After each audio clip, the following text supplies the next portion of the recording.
Ito ang latest weather update.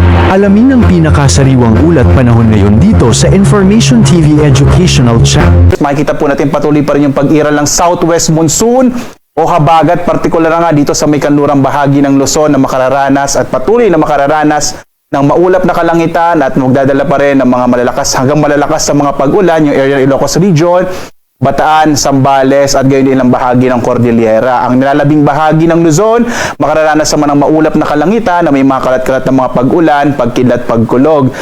Makikita po ninyo dito sa may area ng Visayas, maging ilang bahagi ng Mimaropa, itong Palawan at itong Mindanao.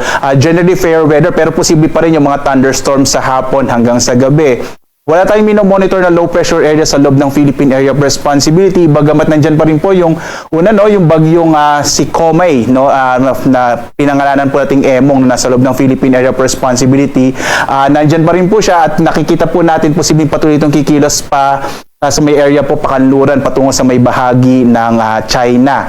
Samantala naman yung Typhoon Krosa na nasa labas din po ng Philippine Area of Responsibility ay hindi natin inasahang papasok pa ng PAR at papalayo na sa ating bansa. Gayunpaman, itong dalawang weather systems nito ay maaari pa rin patuloy na maghatak o maka-impluwensya sa habagat. Kaya yung area po ng western section ng Luzon, asahan pa rin natin the next coming days, magpapatuloy pa rin yung mga tsansa ng hanggang malalakas na mga pag-ulan.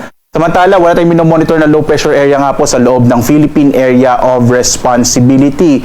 Samantala, ngayong araw po ay State of the Nation address ng ating Pangulo at inaasahan natin malaki pa rin yung tsansa ng mga pag-ulan hanggang malalakas ng mga pag-ulan base sa inilabas nating weather advisory, partikular na nga sa Ilocos Region, partikular na po dito sa Zambales at sa Bataan. Sa Metro Manila, kung saan nga gaganapin ang zona ng ating Pangulo, generally ay mauna pa rin yung kalangitan sa araw na ito na may mga light to moderate rains. Mas malaki po yung tsansa ng mga pag-ulan hanggang sa kumisay malalakas sa mga pag-ulan sa hapon hanggang sa gabi.